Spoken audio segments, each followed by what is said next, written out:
Quer aprender a tocar guitarra igual a Slash, igual a Jimi Hendrix? Esse cara é um dos melhores guitarristas do Brasil e você pode aprender com ele ainda hoje. Confere o primeiro link na descrição. And killed himself at the age of 27, he was the idol of millions and a heroin addict whose habit wasn't a secret. Cobain and his band Nirvana had helped put the Seattle sound, grunge music, on the map. He was called the voice of an angry, alienated generation. Yet he never could reach the troubled young man inside himself. Cobain had been battling depression and dope for several years. The glare of the spotlight only added to his troubles and deepened his addiction. Kurt Cobain, when he did his videos, you look in his eyes and he couldn't even face the camera. He was in pain. And I'm angry about Kurt. This guy didn't have to die. Steven Tyler recognized that pain all too well. Reflected in Cobain's eyes, Tyler saw the heroin addict that he used to be. It almost killed me. It almost killed me. I'm telling you, you're looking at a miracle. I'm one of those guys that came back. I might not have. I might have gone the way of everybody else. Steven Tyler is the lead singer of Aerosmith, now enjoying a second life as one of the most popular hard rock bands in America. The group had a string of hits in the 70s. It also had a reputation as the heaviest drug-using band around. And then the party ended. By 1980, Steven Tyler was heavily addicted to heroin, and so were other members of Aerosmith. Did the heroin use affect your music? Positively. We broke up because of drugs. It took it all away, and we didn't even see it. Until somebody said, hey man, you don't even have a band anymore.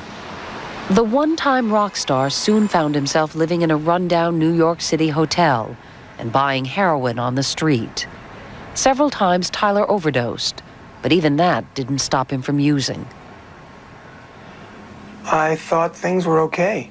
I never thought in a million years I was as bad as I was. And that's the thing with drugs. It took me to my knees. It let me see that it could too happen to me.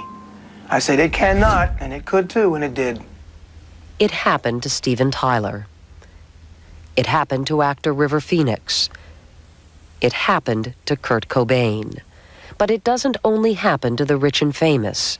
Heroin use is on the rise across America. Look at Steven Tyler and go, well, hey, so what if the guy was an addict? He's back on top of the world. He made it.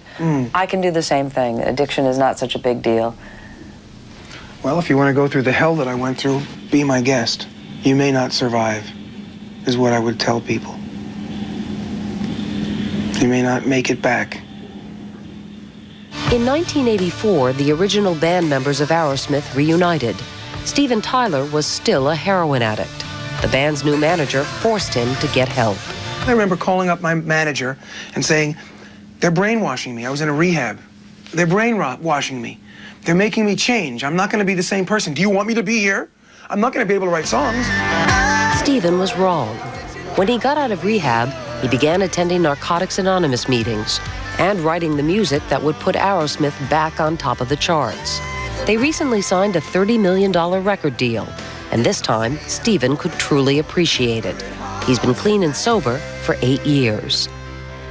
If there's anything I could say to anybody, don't be afraid to stop. It's not the end of the world, man. You're not going to die.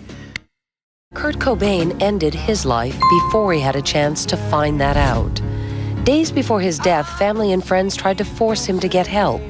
He entered a drug treatment center on March 28th, but on March 31st, he walked out. On April 8th, his body was found. He left a wife, singer Courtney Love, herself recently arrested for alleged heroin possession, and an 18-month-old daughter. He feels he's in a unique position to warn a new generation about heroin and hopes by telling his story, he can help save lives.